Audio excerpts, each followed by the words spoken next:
Spoiler alert, Slash's Paradise encourages viewers to watch these horror films before listening to our show. Danny and Lance will go through everything, including filmmaking, dialogue, characters, and even full scene breakdowns when we get excited. Enjoy the show. Bong, bong. Bong, bong, bong, bong. Bong, bong, bong, bong, bong.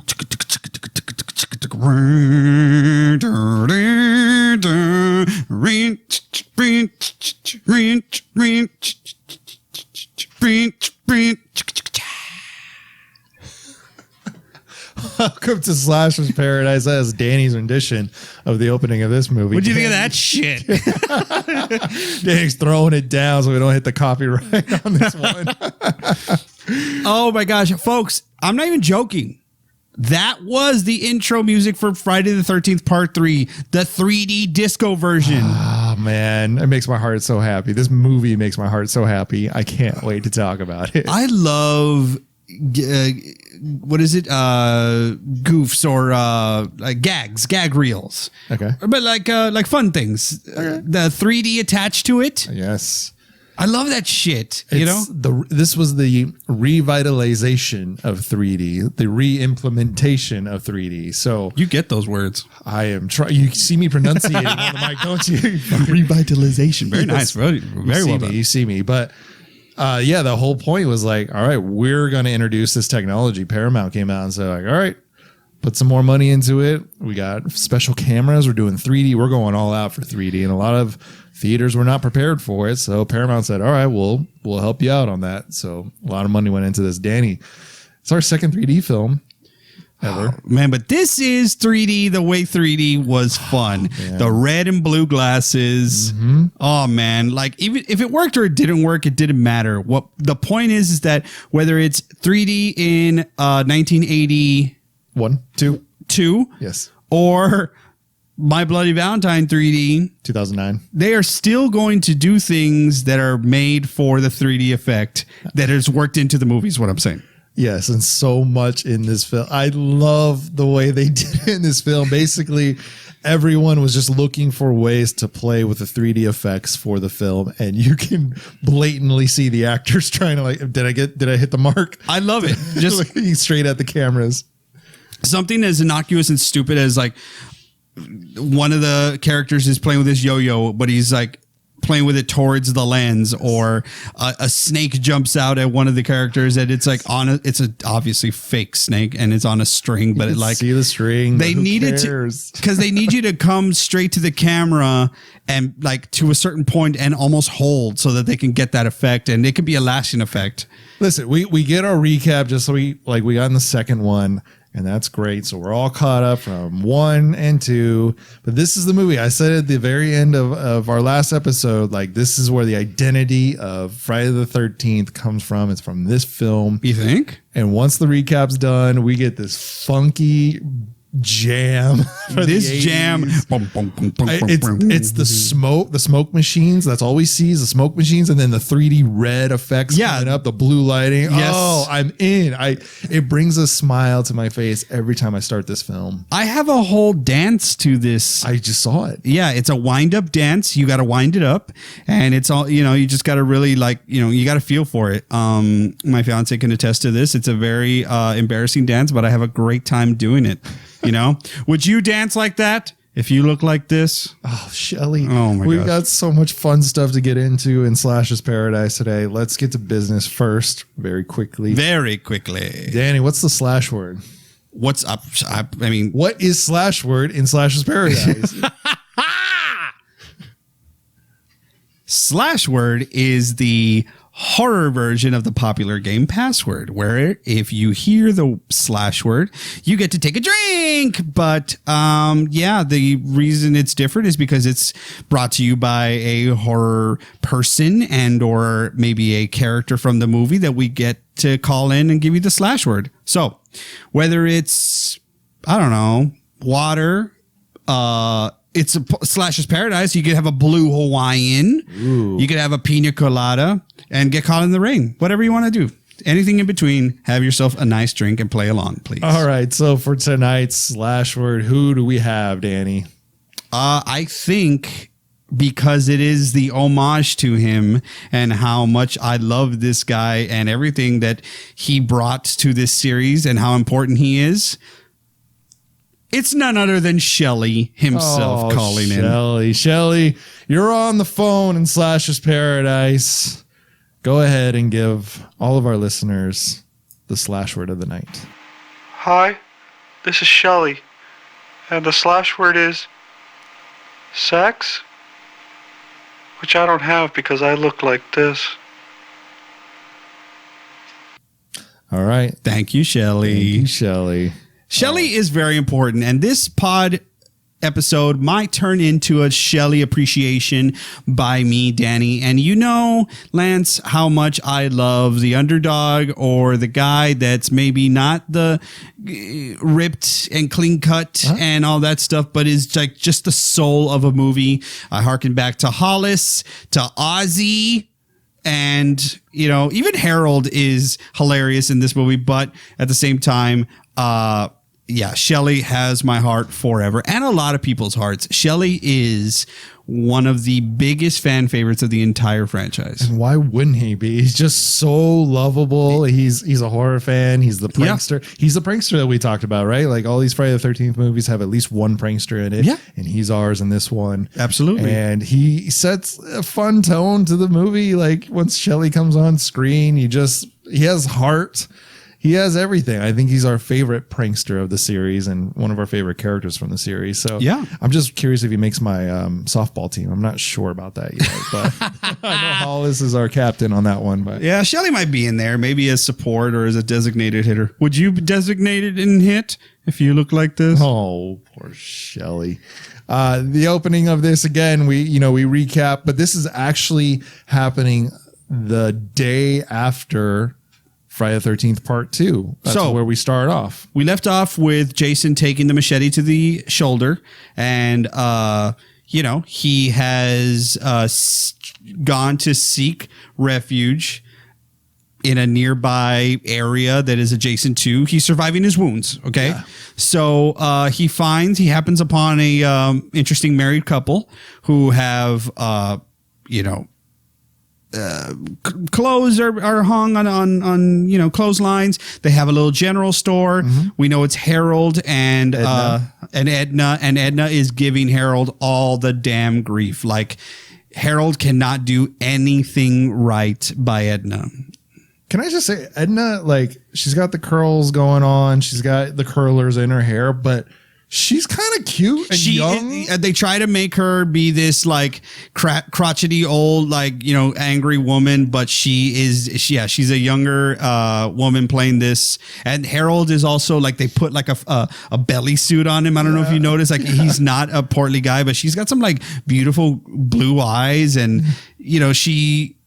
maybe they just loved her delivery and stuff, but she does not look what the character they suggested. They were going for like a Mrs. Elrod from Halloween, right, exactly. too, and they just it's there as far as how mean she is. Yeah. Actually, Mrs. Elrod is not that mean, but Harold is the one that's hilarious. Yes, Harold is hilarious. Harold is the guy who is hilarious and stuff. But maybe we're getting too far. We jumped into it, man. We sure did, and we got to get our pumpkin spice latte in here before we get too far.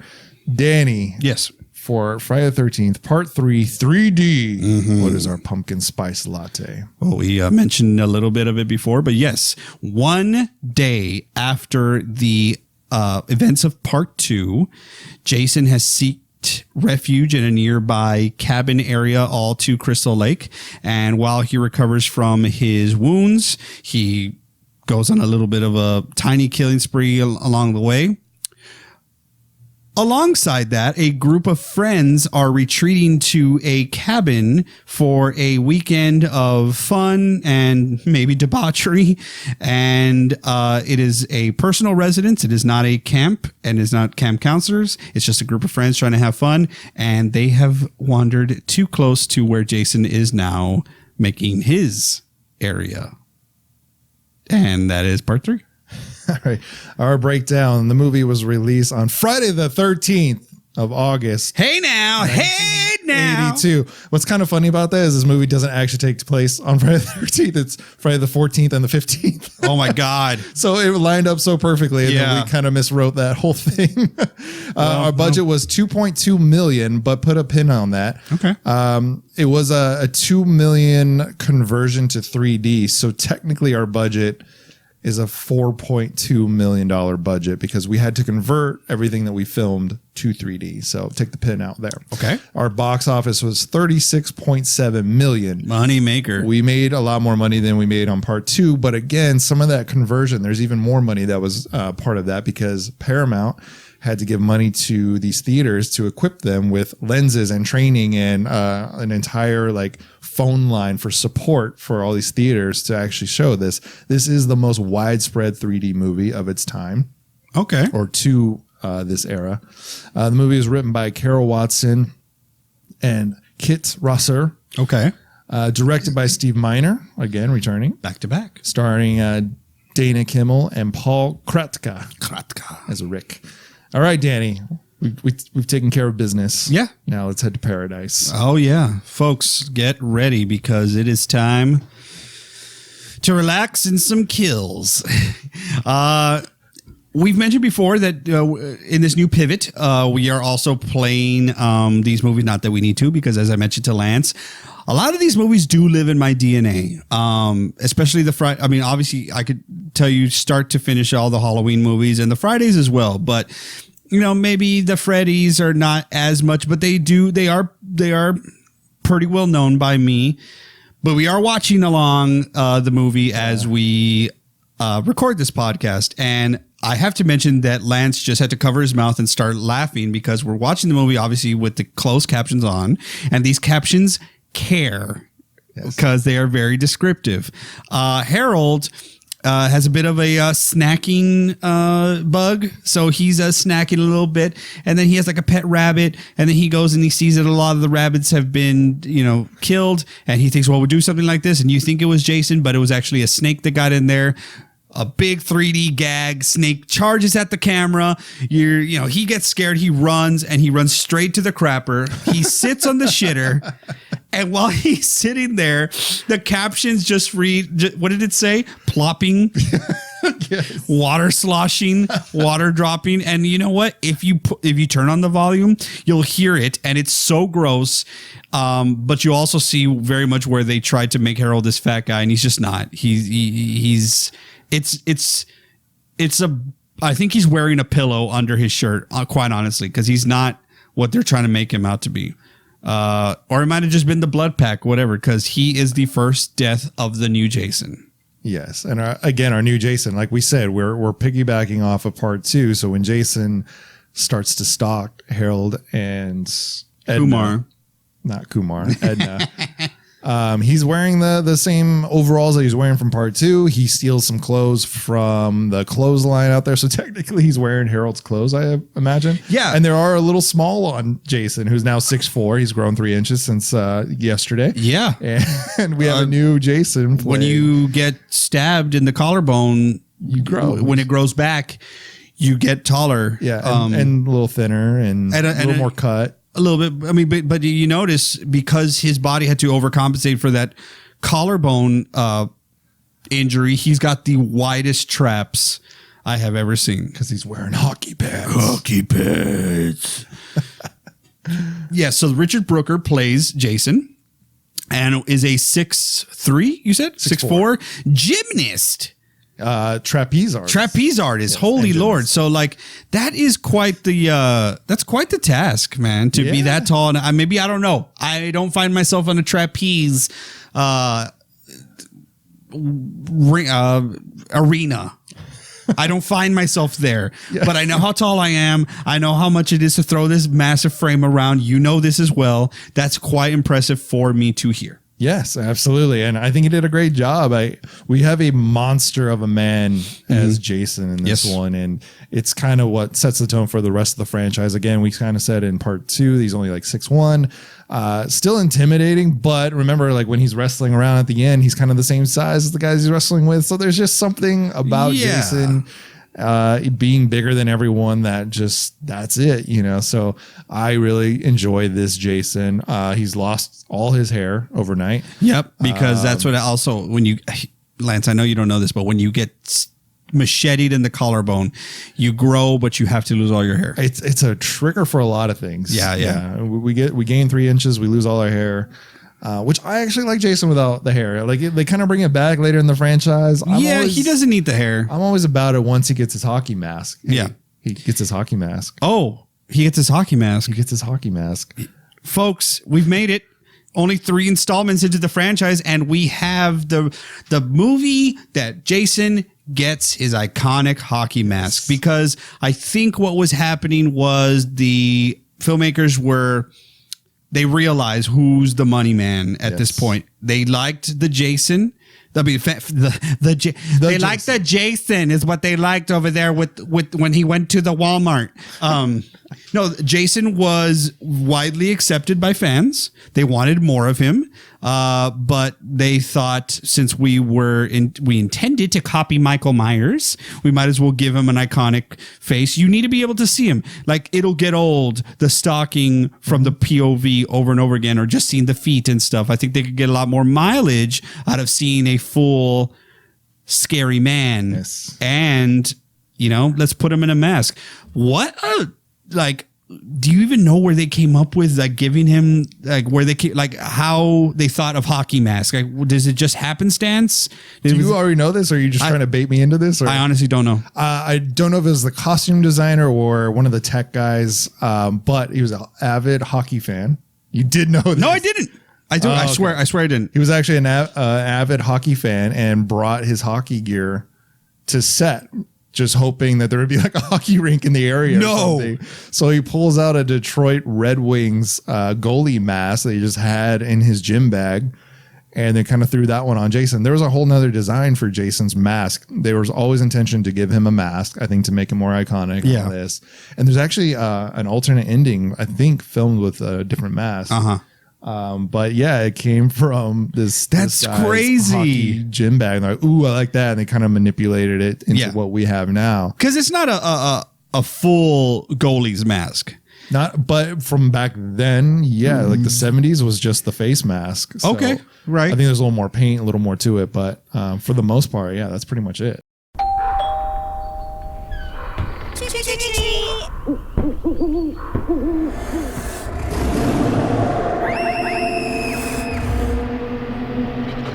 You're listening to Dead Candy, dedicated entertainment for the dead.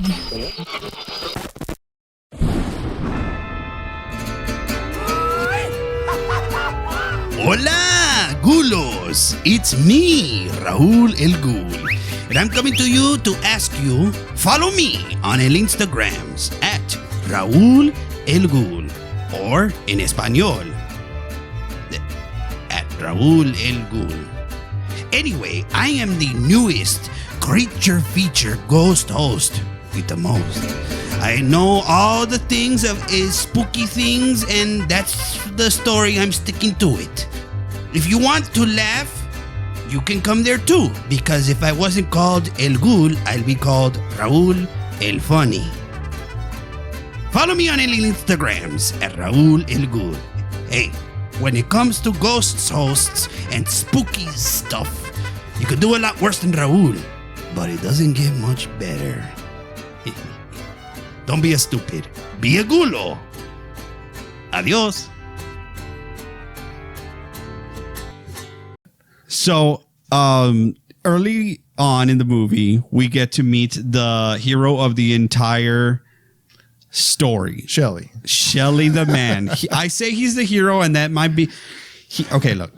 Forget Chris. Forget Chris, the final girl. Forget Jason, the 6'4" trapeze artist. Forget Chili and Chuck, who are the stoners. Who Chuck is one of the only bearded counselors, or he's not a counselor, but one of the only bearded people in the entire franchise, which is who I dressed up as and will continue to dress up as every Friday the 13th party I throw. That's a great one.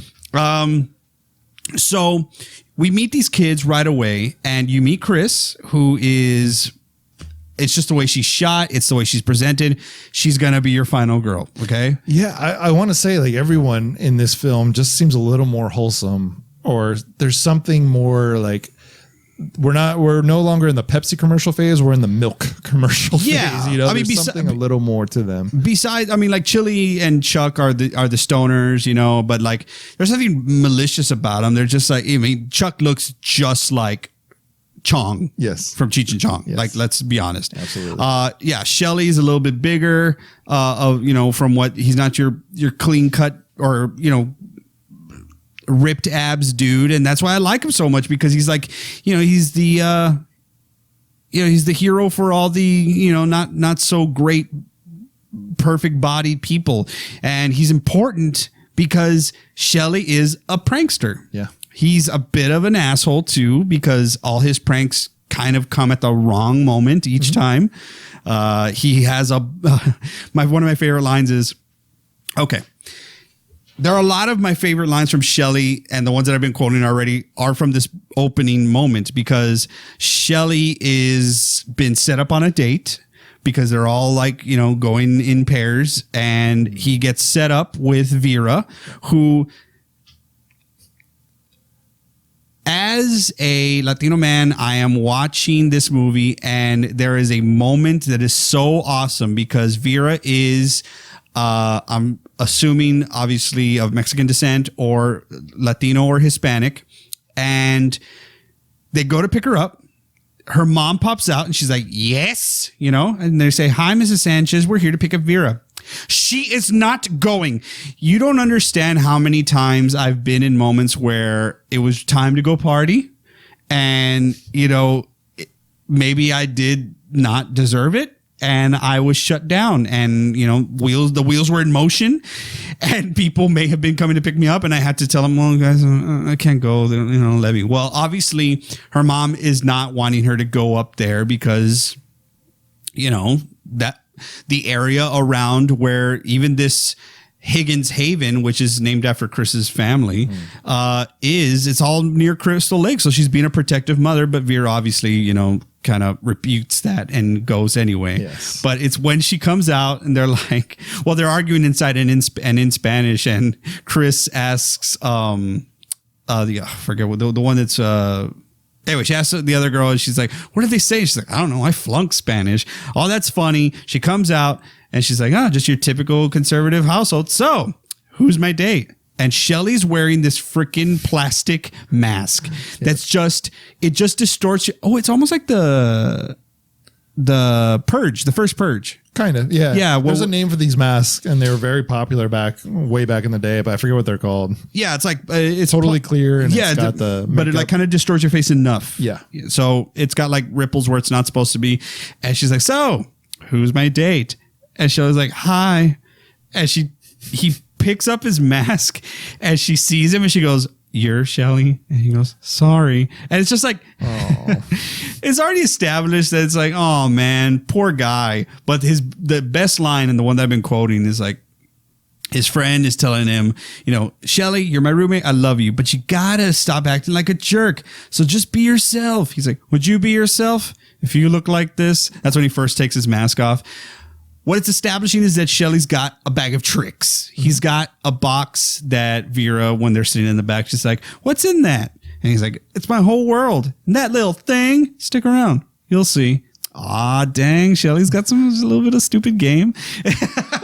But so Shelly's he's a prankster. He's a practical joke artist. And he's got some props that he's brought to the camp. But you just mentioned the heart that I kind of mentioned before about Shelly, which is he kind of like hides in these things. Like this is where his identity is these pranks that people hate, but he loves to do them. And what's the line, Danny? What's the line?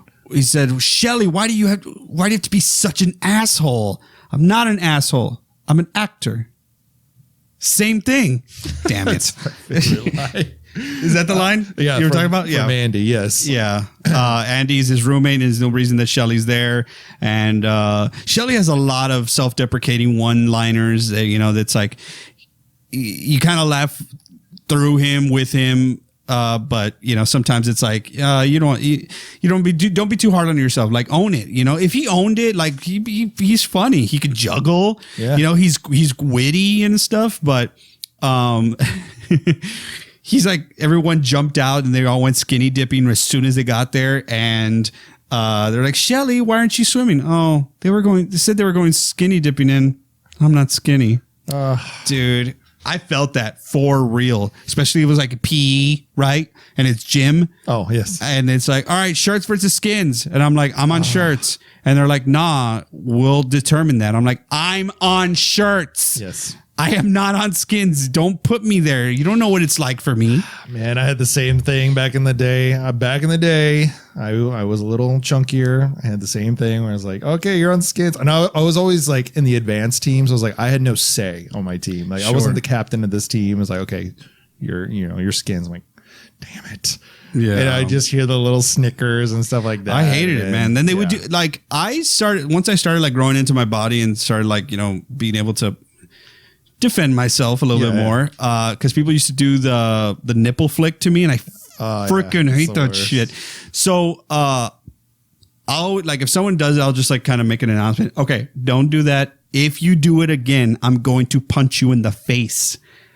And they knew. Yeah. If they did it again, they would get punched. So it wasn't assault because it wasn't using the element of surprise. See, I'm one of those guys that like, don't tell me that, because then I want to do it. My brain triggers. I was like, ooh, you did tell me this. And I remember going like, fuck, I'm going to end up doing it. He's going to beat the hell out of me. I hate because I'm like, why are it was during horror nights and people were still doing it. And I think one person did it and I give them a good one right in the chest. And they were like, ow. I was like, I did tell you, don't do that shit to me. It's hard. Yeah. But it's not hard. It's not hard to resist. Don't touch me. It's not. Once you tell me I can't do it, I automatically want to do it, even though I know it bothers you and I don't want to hurt your feelings. I don't want to like bring up past traumas. Yeah, it's a trigger for me, man. It really affects me. This is not an invite to any of you who are listening. I'm making it. Do not touch. Do not flick me. I will destroy you. I'm sorry. It hurts and it will hurt you. Everything in Slasher's Paradise is chill until we flick nipples. Exactly. Y'all can relate. Anybody who, has had, that sort of weird moment. I don't know why people thought that was cool to do. And then it's like then it stimulates the nipple and it's like you have a hard nipple and they're like, aha. And I'm like, leave me alone. This is science. And I didn't like that. Anyway. All right. Let's head back into the film. We got Chris. No, we were talking about Shelly, and Shelly is, the heart. But yes, we have Chris. Yes, it was our final girl. Chris is obviously, as I said, shot in the way that you're like, all right, this is going to be the girl who is going to eventually have a bout with Jason. But there's something about Chris. She's talking about, going back up there. She mentioned to the couple about sex. That's all you guys think about. Mm-hmm. And there is a hot button topic about sex around her because, one of the guys puts his foot in his mouth and she's like, guys, that happened to me a long time ago. So it's fine, Mm-hmm. So something's up as far as this is not your typical, I'm just a girl that's going to have fun. Yeah. She has some past trauma. Chris does, that they kind of hint at, but I guess you could probably use context clues, but it's something that's going to be revealed as the movie progresses. Yeah. And once they get into the family house, the family area, she's very like cautious. She's looking around the house. She hears little noises, obviously Shelly plays a prank on her, but there's always an uneasiness about her. And this is her place. You know what I mean? So, and it is told basically, down the road, she starts telling the story to Rick of what happened to her at this place and why she is so weary of the surroundings. And the story is that she was attacked. She was attacked by the woods. Not an unknown assailant. And guys, she was attacked by Jason. Yeah, and this is like done in a dream sequence, so it's kind of blurry. She swears it's real, but by the end of the story, she tells that she just wakes up in her bed and her parents won't talk about the whole story, but she knows in her heart that it's real. And she's telling Rick this story, and it explains it all. The original concept of this, of the original writing, was that she was actually raped by Jason. Yikes. And the point was that we were supposed to make Jason unlikable. We didn't want to revisit Jason. We didn't want him to come back. We want to root against him. So that was the point of it. It was way too dark. It was not delivered well. That's why it was cut. But there is just kind of an overwhelming, like, she was attacked by Jason. So she has this image of Jason in her head. She has this attack that did happen. We now, in the theatrical version and the version you will watch, the rape is off the table.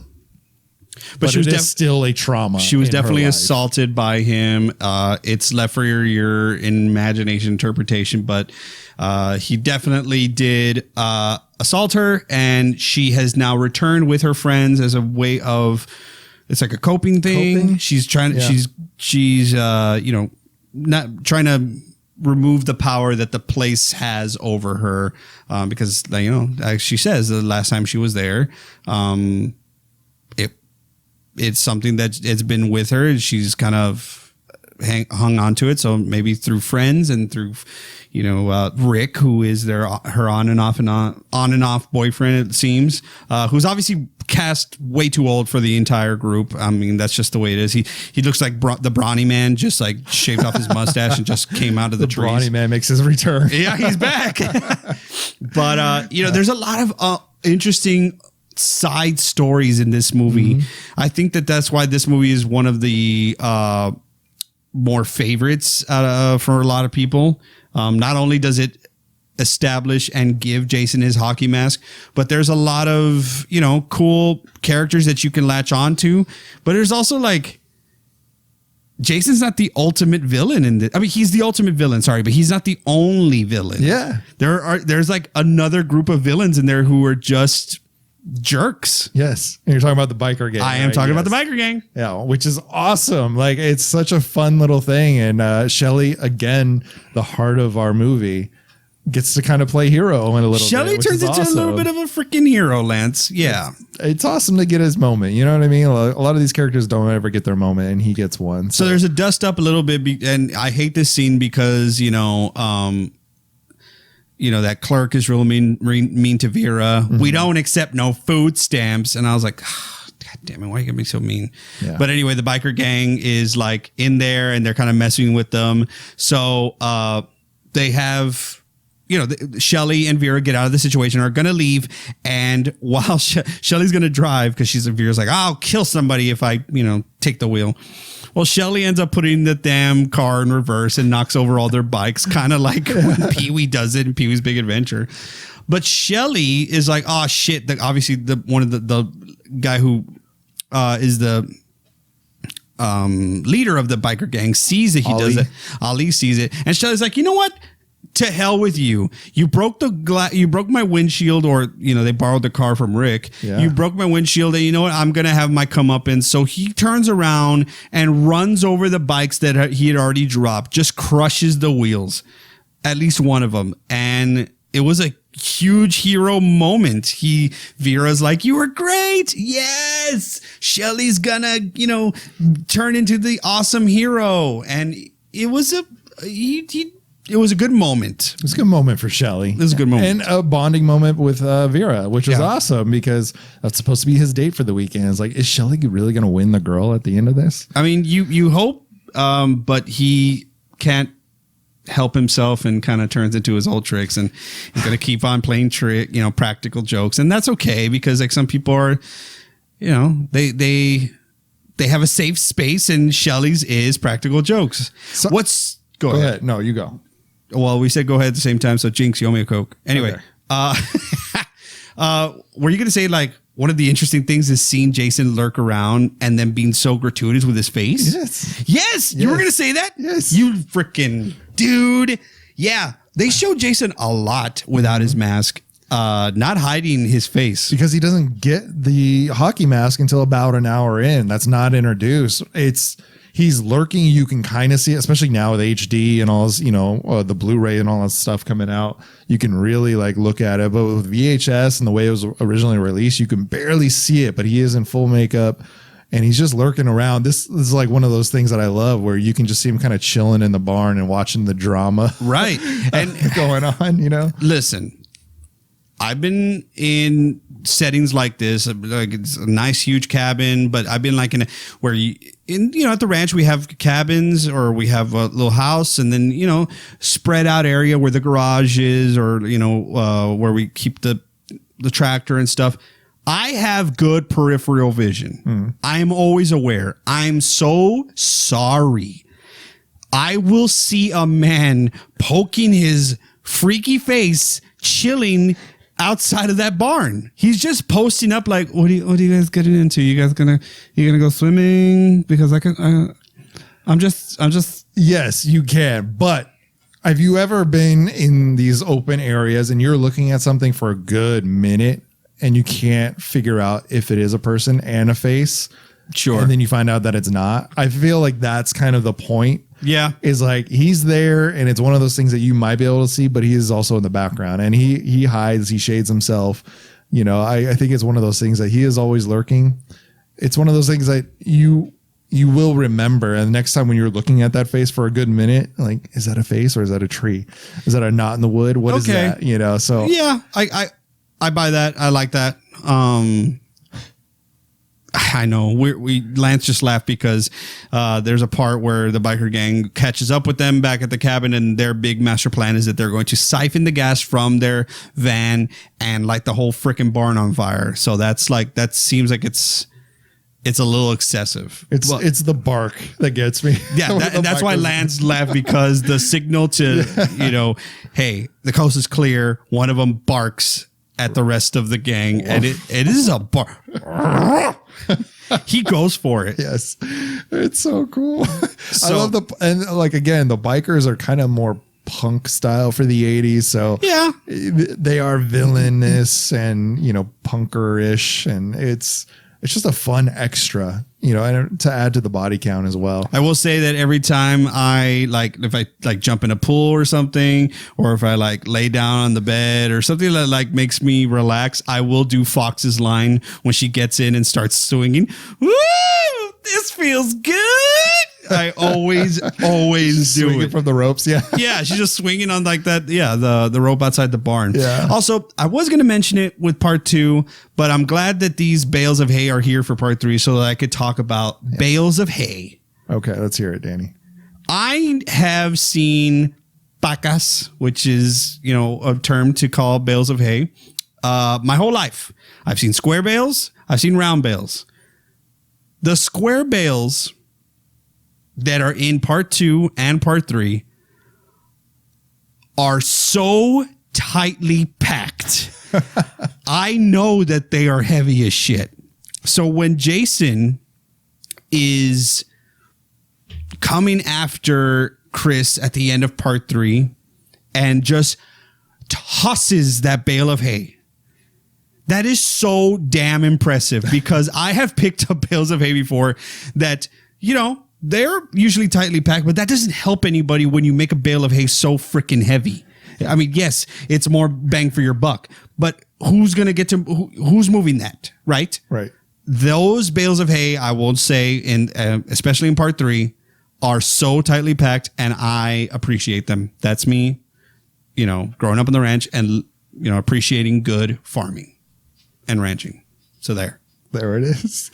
Bales of hay. Bales of hay. I've never had to work with bales of hay. I've always had, just the open hay and feed it to the horse, and that's it. Okay. So well, I've never had to deal with it, so it's a special moment to where we get to talk about bales of hay. Absolutely. Slash's Paradise. One thing I have said about Friday the 13th, especially the first probably 6 or 7 films, is they're an easy watch. Yes. I loved as a kid and teenager and adult. I love throwing these movies on in the morning, in the afternoon. This isn't so much one of those late night movies that I love, or one of those thick Halloween at night kind of films. Yeah. There's something about these movies, and going with that, the casts are so diverse in the sense that some want to be actors and some were not actors at all. And they mix, and it's so fun to see them interact and have fun on the set. I know in particular this one, because they had the 3D technology, it took forever to set up each shot. So a lot of the time, the cast members were actually staying in cabins on site, and they were just hanging out. And then the crew would basically say like, "Hey, while you guys are hanging out, could you figure out some cool 3D effects that we can like throw?" Oh, in there?" really? That's where the yo-yo thing came in. That's where the juggling part comes in, where they're just throwing stuff at the cameras basically, because it took them hours to set up each shot for these 3D moments. And everything was technically shot in a 3D camera. So all of that took a lot more time than you're an actor. So you can say like, it takes a while for one scene to be shot, right? You're kind of waiting around forever. Yeah. So now double or triple that amount of time. What are you going to do? This cast just hung out and got together and figured a lot of stuff out. That's cool. And like, how lucky are they to have two really good jugglers, honestly. Shelley and I'm getting his name wrong every time. Andy, Shelley and Andy are juggling 3 balls apiece. And look, I've done 2 lemons with one hand, just throwing them up. And once you find a groove, you find the groove, right? But it's very easy to drop that groove. Yeah. So that is so impressive, you know, that they were both jugglers and they were able to figure that gag out themselves. That's really cool. Mm-hmm. But yeah, Jason, of course, is your main killer.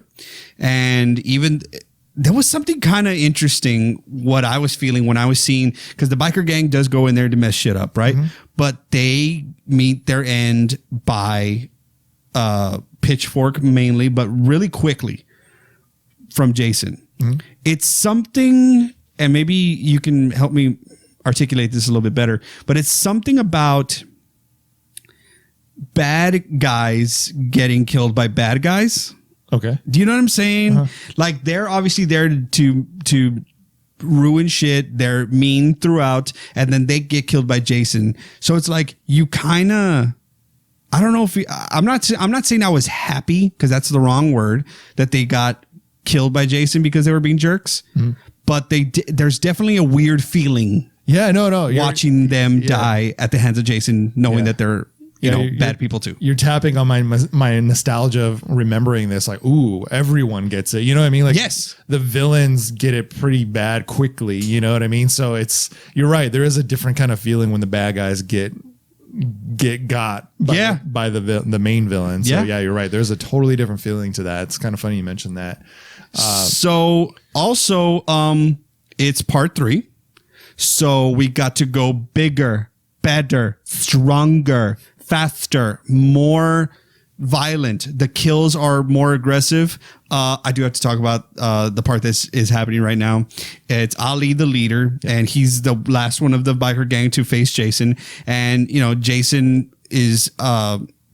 he just killed the other 2, and he jumps down, and he jumps down in a stall. So Ali has to open the stall and look for him. Before that, he picks up a machete, right? And he's looking for Jason, but Jason's he passed him, right? So when he turns around, he sees Jason, and that initial reaction, because he sees his face and he sees that he's like fucked up. He's like, shit. And then he's gonna fight him, but he has that moment. He's like, whoa, what am I looking at? Wolf. Yes. What did I do? There's your Wolf moment. Yeah. He's like, oh my gosh. Okay, well, here we go. And of course, Jason like beats the shit out of him with a billy club or something. I don't know. It kind of looks like a cleaver, but a blackjack or whatever those things are. I guess that's what it is. There's so many tools in this damn barn. Yeah, but he doesn't get the machete, and he just bludgeons Ali's head to the point where he knocks him out, a lot. So there's a lot of cool things happening. Shelley's going to shoot his shot eventually to Vera. Mm-hmm. He's been showing off his juggling skills, and he decides, this is my time. I'm by the fireplace. My hair is very puffy right now. I'm kind of... There's the hair reference once again. Don't tell me Shelley. Okay, folks, look up a picture of Shelley. In this movie, he is killing it with his fro. He's awesome. But Lance, you actually have a funny deal about how Larry Zerner, the guy who plays Shelley, got into this movie. Yeah, I guess some of the producers saw Shelley on a street corner handing out flyers for a horror film. Like, hey, come watch my horror film. And they said, hey, do you want to be in a real one?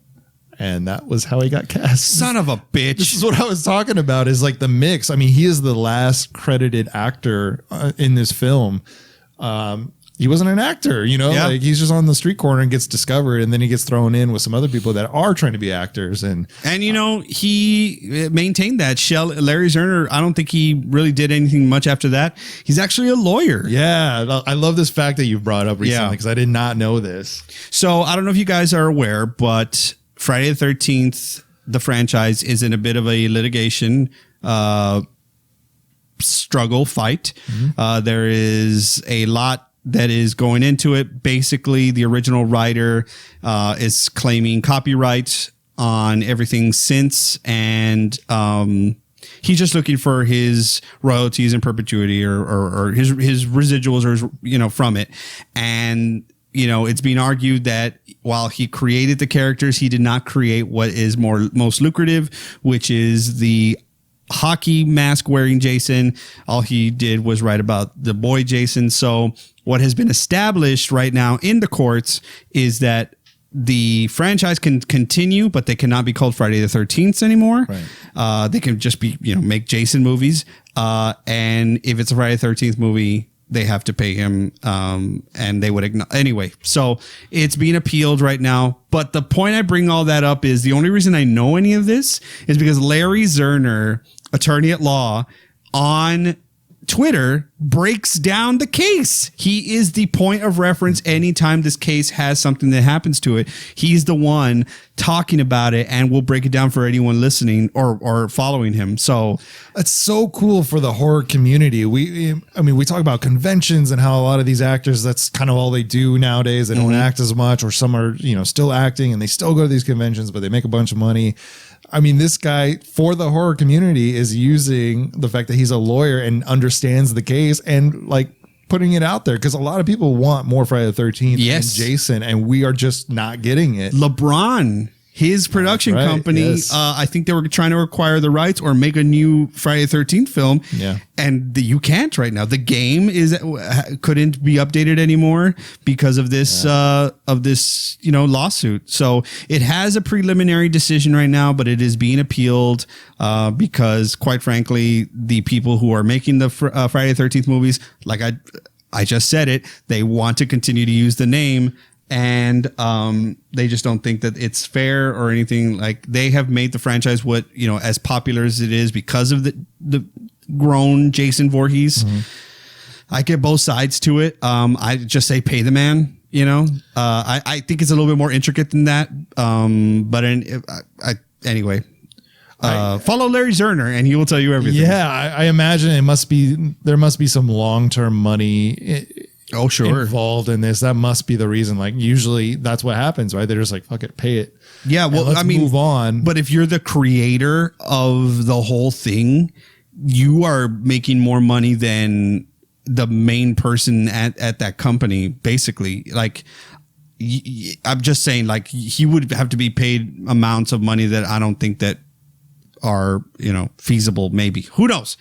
Jason Voorhees is at this point in the franchise, where at part 3 is a check writing machine. Just put it on, debut it at the movie theaters, and people are going to watch it, and they're going to watch it a lot. Especially now. I mean, now he's iconic. We've added the mask. It's got the rock and roll, like 80s synth cheese. Oh, sure, it's man. got everything that the 80s. Oh, man, it's so good. Like I said, every time I put it on, it puts a smile on my face as soon as the opening really starts. I guess about an hour into the film, Shelley, who has been, kind of shot down by Vera, and under his breath calls her a bitch. I was like, Shelley. Yeah. Anyway, it is the 80s, so it's like, it's weird. It's just what's accepted. Like, she doesn't have to, date or like Shelley. It's not required of her just because he had that hero moment or he knows how to juggle, but his reaction was a little extra now, looking at it through modern day lens. But what you do see is Shelley do another huge practical joke on Vera. To the point where he gets in a full wetsuit. He has a harpoon and The hockey mask is here. He's walking around with it. He grabs her foot because she's hanging out by the dock. From the water. Yeah. Just trying to be himself and trying to be funny. And, he just scares her too much. And now he's walking around, but he's got the hockey mask and it's there and it's dangling. And it's like, when you look at it, knowing Jason, it's like, it's so iconic, like hanging from Shelley's hand, but he is the reason that Jason has it. And think about that. Shelley was the first one ever to wear the hockey mask in the franchise. That's correct. That's a fun little thing to think about. Like, Shelley is so huge to us, right? But he's the one that wore it. He was the first one that we saw in the mask. So now he's walking around. He hears, he thinks Chuck and Chili go into the barn. Larry Zerder's doing his best in this movie. You could tell he's got a little bit of awkwardness as far as his acting technique. I think it goes with his character. Oh, it's perfect. That, it doesn't work, but for him, it's like, oh, that's his character. That's who he is. That's Shelley. It's perfect. And there's a cool moment because, you're right. He helped Vera pay at the grocery store, and she kept his wallet. So she opens it and sees it in his wallet. It's just a picture of him and his mom. So you don't know, there could be if this was romantic comedy of Vera and Shelley, this could have been a turning point or whatever. But it's definitely a turning point in the wrong way.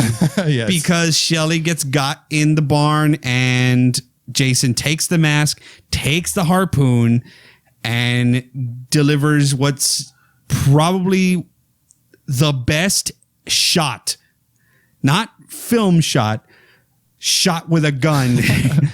He spear guns Vera from at least, give it 50 yards, 75? 50, yeah. Straight through the God blessed eyeball, Lance.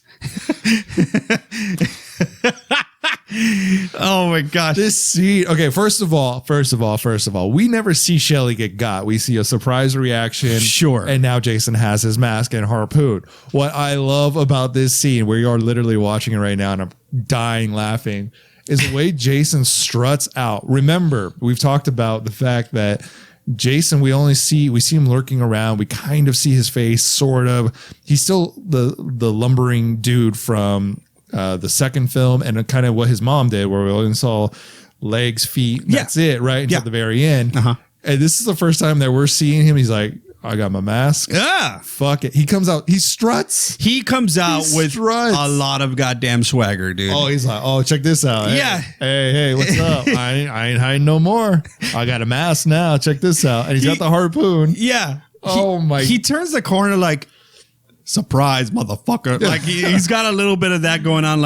Oh, you want to talk about mother? It's he's like, I got you now. And he does. He shoots Vera straight through the head with the harpoon. And what an effect. Because it's her real head for half of it. Yeah. And it's just the fake arrow gag, but it's so good.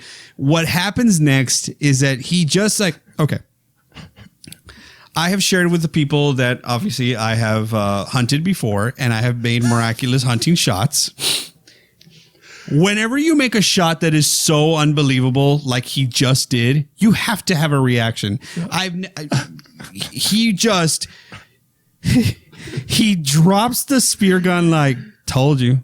Oh my God.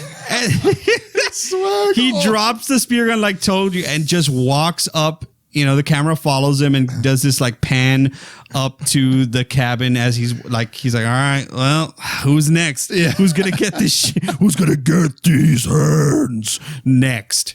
Oh, man. The swagger that he has when he drops the gun. I swear, man. His arms are just kind of what's up? At his Lightweight. side. Oh, okay. Light work. Confidence building. The characters come into life. Also, this is one of our only projectile kills from Jason ever until the remake. So there you go. How about that? Yeah. Very well done. So harpoon, and then in our remake we get a bow and arrow. So, there's still some more people that have to die. But what's interesting is that remember I told you that there are a lot of side plots or a lot of side stories going on. You got Chuck and Chili, who are the stoners. They're going to go do their own thing, right? Shelley is, pining for the, Vera's interest. We've got Andy and Debbie. Why am I missing their name? Maybe I don't know. Anyway, Andy and Debbie. Debbie is pregnant. She introduces that in the beginning because there's a lot. They're smoking weed in the van, and then the cops are running. Like coming up behind them, and they're like, "Oh God, they're gonna get us!" So they all everyone just starts eating the weed, which is don't ever do that ever. In that moment, just go to jail at that point because that's so gross. But anyway, when Andy gives her some to hey, help out, she's like, oh, we're eating for two, right? So she's pregnant. But what's funny to me is that, okay, obviously I'm not going to do marijuana because I'm pregnant. Right. But then Andy offers her a beer later and she's like, oh yeah, give me a beer. Yeah. And it's in the 80s, right? It's the times. It's the things that people thought you could do or didn't do or whatever during pregnancy. I don't know. Something to remember. Things change. Science happens. Yeah, science we happens. learn more. But yeah, Debbie and Andy are cool. They're a couple. They okay. Here's what I'm gonna say about having sex in these movies. Okay. As if I didn't awkwardly articulate this earlier. Remember that and then talk about it. Yes, I will. Having sex in these movies will lead you to your end. Apparently, these are the rules that Randy says. You can never have sex. You can never do drugs. That's what's going to get you killed. Okay. If I were to meet my end in a horror movie or while I'm out with my friends in a cabin or whatever, it's, I guess, the best case scenario to have it to die right after you've had sex, because it's well, okay, at least I'm going out with a bang. I remember a comedian saying that, if you have sex in the morning, it's kind of well, what's the point of the rest of the day, right? So I understand 100% what you're saying right now. Yeah. I think that's my take on sex, when they were oh my God, don't have sex. Yeah, but you're at least having sex right before you. I hope the slashers is not sex. Oh, man. Anyway, that's just my take on it. But Lance, you definitely want to talk about the way Andy meets his end. Yes, and you had mentioned... Why do I keep on saying meets their end? Why can't I just say die? I don't know. This is Slasher's Paradise. What's wrong with you? I don't know. Lance, you for sure want to talk about the way Andy dies. Yes, you talked about Mark meeting his end in part 2, right? And that's kind of synonymous with one of the worst kills of the franchise for you. Mm-hmm. Yeah, absolutely. He's in the wheelchair, the sound of it, the surprise that he has, all of that. That is one that is synonymous for you. Andy is mine. It's the one kill I think about when I think about Friday the 13th. Andy is showing off to Debbie while she's in the shower after they've done, their deed. They've had sex. So now they must meet their demise, their end. They must die. Anyway, so he's showing off. He's doing his handstands. Again, a lot of these things were learned while and waiting for, things to be shot. So he's doing a handstand. He's walking on his hands in the cabin, and Jason comes out and just obliterates Andy, cuts him in half, literally in half. But the way it's shot is Andy's doing the handstand on a glass frame. So we're actually seeing this from underneath Andy, who's doing a handstand, and we see his body just get diced in half and fall to the ground, and it's horrific. And again, there's probably an uncut version where we see even more to it, but that's the kill. Imagine being in that vulnerable position in a playful mood after you've had sex and you don't know you're in a horror film yet. Yeah. And he gets sliced, and that's the kill of the franchise for me, probably. Folks, he gets sliced right on his parts. Oh, that hurts my parts. He gets sliced in between his legs down. And I don't know if that is an instant kill. He sure treated it as such, but you better instantly kill me if you slice me there. Yeah. I better instantly die. Swear to God. I mean, no, you're right. You're right. That kill, my goodness, that kill. It is so hurtful. But yeah, I'll put Mark getting the machete to the face up to that. Yeah. Yeah, I think that's where we're starting to get really creative. I think again, the identity of the franchise is really starting to get fleshed out. Like, how much more creative can we get? Oh, we got a whole bag of tricks. Yeah, we got Shelly's bag of tricks. For real. And if Jason just found all of Shelly's, found his box full of like the stuff that he had, I'm sure he would just have a field day. And of course, nobody is safe unless I guess you're not there, no matter if you're not at Chris. The only way you can be safe is if you stay in town partying all day and all night like they did in part 2. Yeah, like otherwise you're going to get it. Ted is still partying to this day. Yes, Ted is still partying and Mark is still rolling. So yeah, the only way that you could be. Okay, so what I love about each installment thus far, they do bring up the weather elements. Yeah. Okay. So heavy downpour in part 1, heavy downpour, I think in part 2 as well, or at least it starts raining. Mm-hmm. We're now in part 3 and it's not rain. It's just a whipping wind. Yeah. Like, which can be really creepy on its own without. Yes.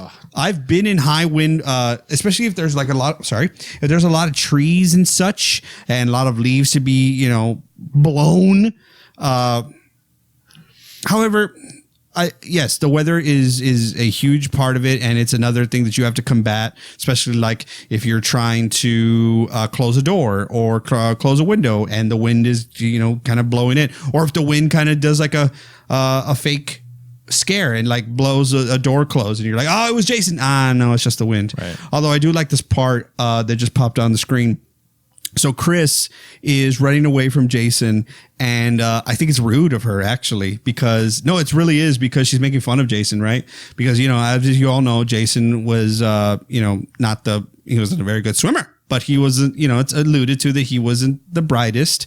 And Chris runs up the stairs and Jason's like looking for her. I think he just wants to like kind of like make amends or something. Oh, sure. And she drops a bookcase full of books on him because obviously she's making fun of him because he can't read.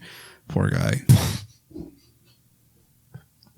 Anyway, wow. Do you think we were going there? No, but Chris is getting away at this point. She is the 100% final girl.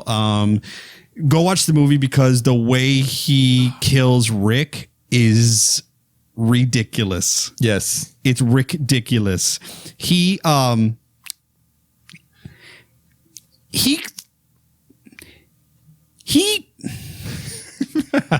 he squeezes Rick's head so hard that his eye pops out of his eye socket. Mm-hmm. And that's another gag, obviously, for the 3D. A lot of moments like that.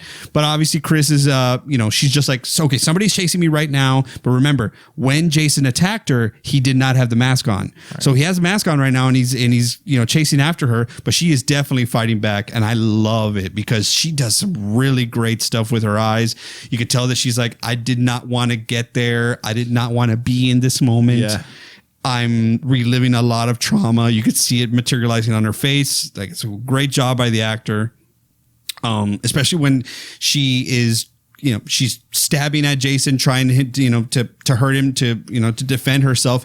And you just see like her face, just like her eyes are wide and she starts almost crying. Like she's like full of emotion. And I get it. I totally get it. And, she's, fighting for her life right now. But she thinks that this could be just anybody. Again, you mentioned the eyes, and I was watching a newer horror film the other day where the main actress just really does a great job of using her eyes for terror, sadness, or whatever it is. And it's such a huge thing. I think so many of our final girls, that's what they need. They need to do everything with their eyes sometimes, and a lot of our scream queens can't scream. I think it was Jenny actually had to re-record her screams. Really? And after the production, they actually took her to a sound studio. So it's just one of those things. But the eyes, you're right. You kind of nailed it with that, where she does so much with her eyes. I think that's huge. I think that's huge for her. No, especially our final girls. Yes, Lance, you're completely right. There's a lot of emotion to be told in the eyes and everything like that. But remember, I told you up to part 2, Jenny was definitely my favorite. Mm-hmm. There is in the first 4 parts of the franchise, you're introduced to 4 different final girls. Yeah. So we met Alice, who is the, kind of the art student, reluctant sort of final girl. We met Jenny, who was a little bit more equipped to take care of herself, but definitely a more cerebral thinking final girl. And now we meet Chris, trauma survivor, but definitely equipped to fight back. I think that's what you kind of see from a lot of the final girls in this franchise as it progresses. It's not the I'm so helpless. Even Alice took care of herself, So I think that's what I like about almost all the final girls in this franchise. And we're going to meet another one in part 4. But now up to this part, I think Chris is my favorite. Yeah. Up to 3. Yes, I love Chris. It just gets better. I feel the franchise just gets better and better up until a point. Yeah. Well, there's a nice dynamic with Chris. But yeah, part 3, the introduction of the hockey mask, the different facets of the plot and, how they go in different directions. All that is what makes this movie kind of, stand apart from the rest. So this can definitely be up there in a lot of people's favorites. But Chris is fighting back, doing different things. If you've ever played the game, she got into the car and is on her way out. But of course, what happened earlier, the freaking jackasses of the biker gang took the gas out. So she's stranded on the bridge and Jason gets her. And now it's the chase, and the chase is on. And Jason is not walking. No, and I'm so glad you brought up that point, because the way Jason moves is what is terrifying. He's lumbering. He's quick. He gets stabbed by Chris at this point, so he's kind of limping, but still coming hard to take Chris out in the barn. And there's just something so cool about the way he moves. And again, he's got some padding on the shoulders. Sure, it's got a little bit of hockey pad. But it just adds something to it. It's not distracting. It's not Halloween 4. No. But I will say also, excuse me, he's selling his injuries. Mm-hmm. That's so important, because later on, as the franchise continues, Jason is indestructible almost. Yeah. This guy is definitely a man who is, trying to get Chris, but he's selling an injury. And I like it. I like the fact that you think, okay, she hurt him, she can keep hurting him. Mm-hmm. Not like the freaking NES game. Oh, yeah. Oh, you found Jason, you're dead. Yeah. Yeah. So, congratulations. I know. So, we're back in the barn, and I talked about the bales of hay, and they are definitely going to come into play. These bales of hay are going to, help Chris, but she is okay. There's a part where she's hanging from a beam. Yes. And Jason is below her. She's above. Okay. And she's watching him kind of just go through, right? And turn over things and look for her. And I laugh my ass off, because there's a part in Halloween 4 that makes my fiance and I laugh every time. Do you remember when Jamie falls asleep in the house? She takes a little nap, mm-hmm. and when she wakes up, she falls asleep with Rachel next to her. Mm-hmm. When she wakes up, Rachel's not there, but she kind of like reaches over and touches the pillow, and she goes, "Rachel?" Yeah. But like, it's just a pillow. Where do you think she is? She's not there. So she like touches the pillow. Rachel, she's not there. Man. Jason is looking for Chris, and he's like, I'm like, really, Jason? Was she under that? Was she in that hole? Was she in behind that piece of wood? You know what I mean? It's like, it's his searching techniques make me laugh. That's all I'll say. Okay, listen, let's get into the mind of the killer of Jason Voorhees really quick. If I'm that guy, and I know that my prey is in this barn, there's no other escape except for where I came, I'm going to start scaring the shit out of them. I'm going to throw things around. I think he is legitimately looking. There's a big like chest that he opens. I'm like, oh, I'm glad he looked there, because that would have been a great hiding spot. That's not a big chest. She could fit in the chest. Chris could fit in that chest. Oh, okay. Well, come on. I could never fit in the chest. I will rewind this right now, I swear. Hey, look what he did to that bale of hay. Jason's mother. No, I just think it's kind of cool. It's his aggression, it's his frustration, but he also knows like she's in here. So I'm gonna overturn everything. I like that. He's a little puffing of the chest, you know. He's he's putting out his little predator call. I will say that I appreciate the fact that Chris took no chances. So how many times you see in a slasher movie, they down the killer and they're like, oh, it's over. Okay. Laurie Strode dropping the knife twice. Yep. Let's talk about it. Chris gives Jason the business a lot. Yep. Okay. She decks his ass. She decks his halls. And there's a part where not only does she knock him out with a shovel in the top deck of the barn, she then says, I'm going to double down. I'm going to put a noose around you from the thing that you haul the hay up from level 1 to level 2 and hang your ass. Yep. And she does a nice stunt, by the way. And there's like not a beat in between. You know what I mean? Knocks his ass out, gets the rope. Yeah. Got a plan. In fact, let's do it. It reminds me of what I would do. I think so she was hiding there with the shovel for a little bit. Yeah. And she's like looking as to like, okay, what else can I do? What's my plan B? Right. What's part 2? Because this shovel ain't going to do shit. I stabbed the guy in the main artery and he's still coming, you know?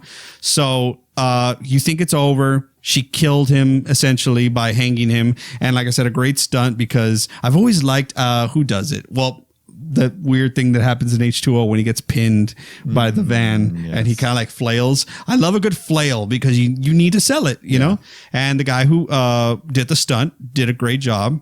And now she's opening the barn. She's going to come face to face with the killer who she thinks she killed, Jason. And he's not dead, Lance. No, this is probably the biggest scare of the film for me. I think so, because first of all, when she opens the door, he's staring at her. It's smiling at me. But lifeless, so you still think that he's dead. And I think this is what's so sinister about this, Jason. Yes. He is alive. He pulls himself up. He knows the trauma he caused her because he has the moment to pull up the mask so that she can see his face, so that she can know it was me. And it was me who did it then. I'm doing it now. I don't know if it's just naturally because of the way the makeup was done on Jason or if it was the choice of the actor, the stuntman, but he smiles at her. It's a blatant like, hey. Thank you. Let's go back to what I have said since forever about smiling. He has a fucked up face, man. Yes. Okay. I'm not going to sugarcoat it anymore. I'm tired of it. Okay.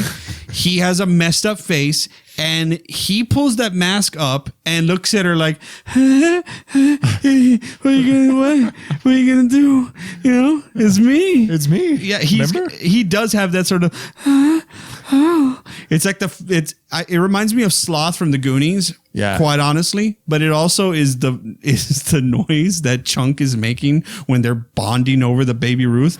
Oh, you know, it's like it's that moment right there. He's like, look, my face. Right. Okay.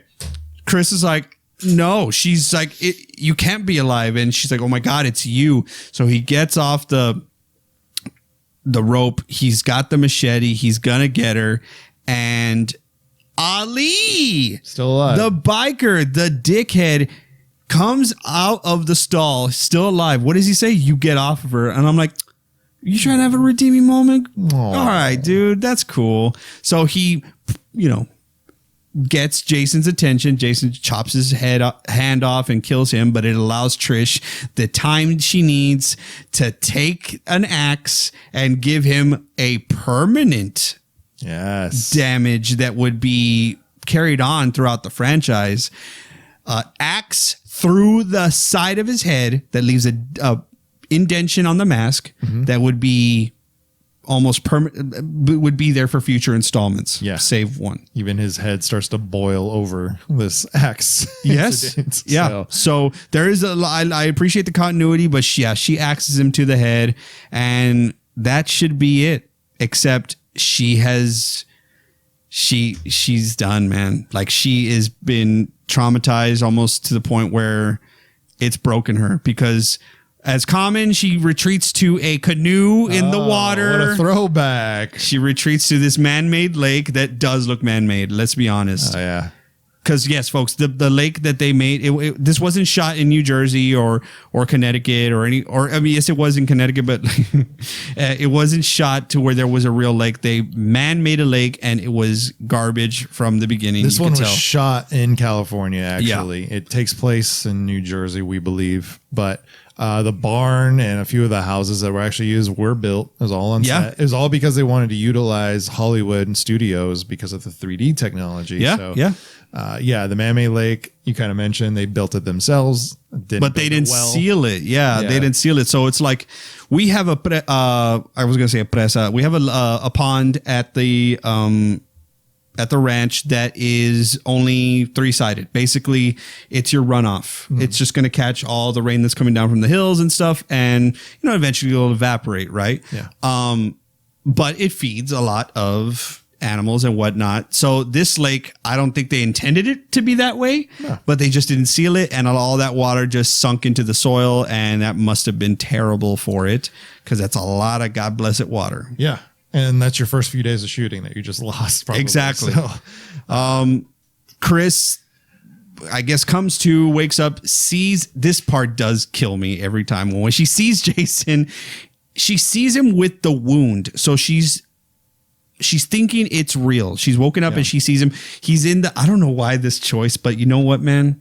This choice to put him in that top window scares the shit out of me. Okay. I don't understand. It's somebody who tapped into my brain as to something that's creepy, but it's the fact that she's far from him. Yeah. She's in the pond or in the lake, and she's looking back at the house, and they chose to have him poke his head out in the top window to a closed window, and she sees him. They lock eyes, and then he does this thing where he tries to get through the window. He kind of claws at it. Yeah.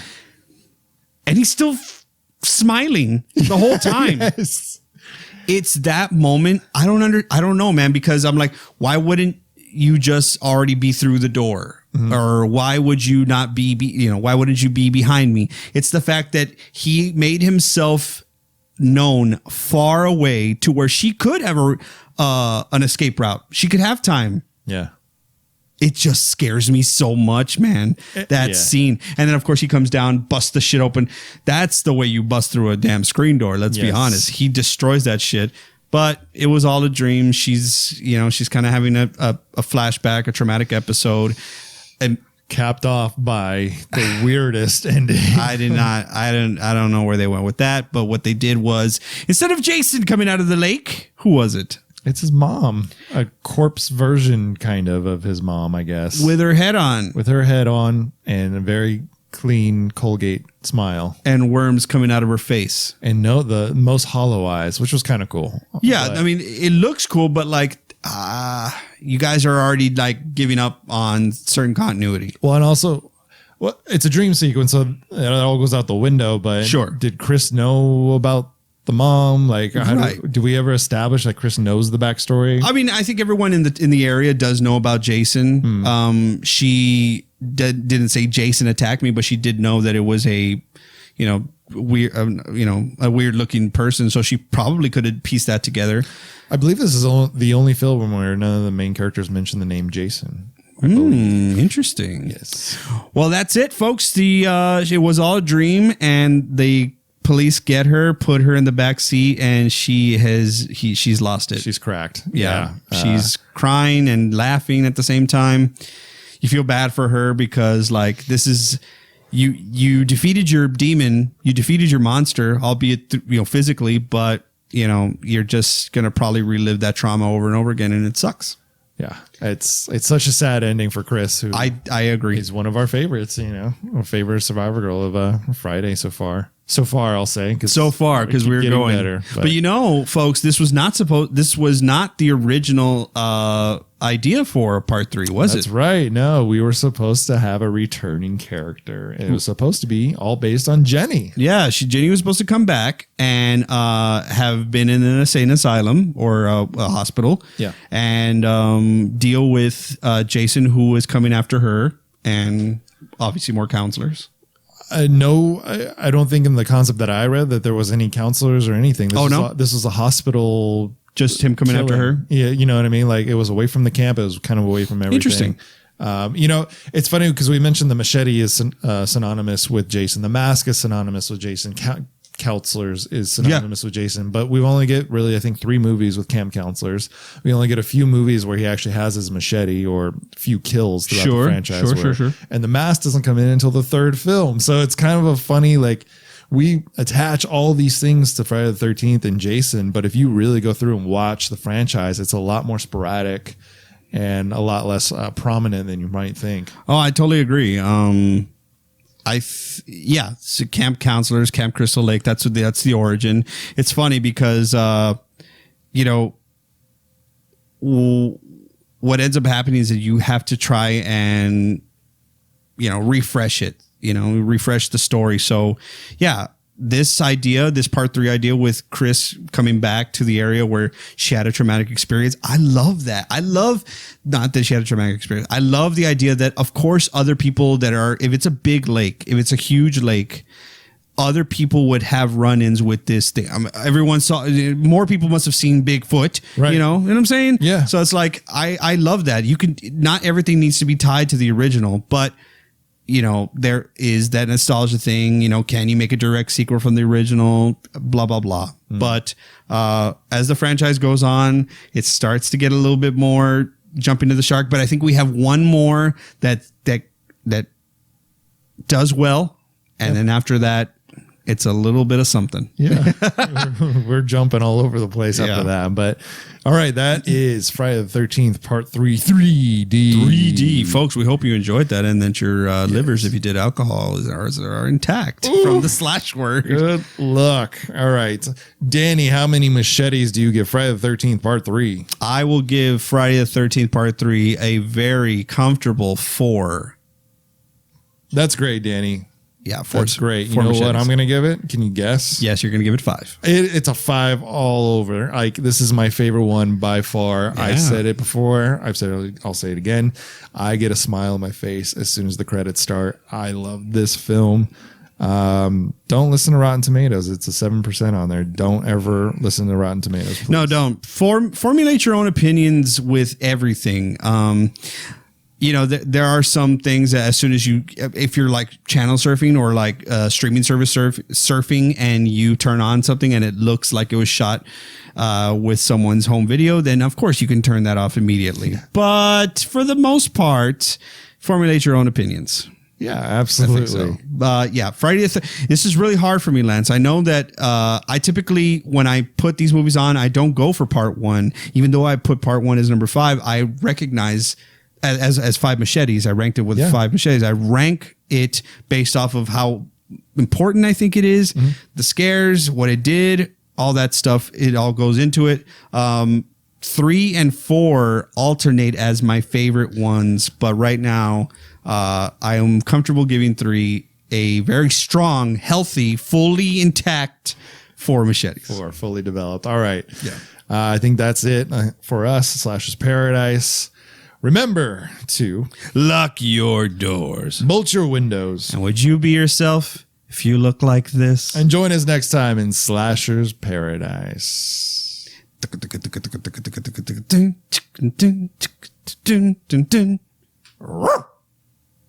Hey! Thank you everyone for watching Slashers Paradise tonight.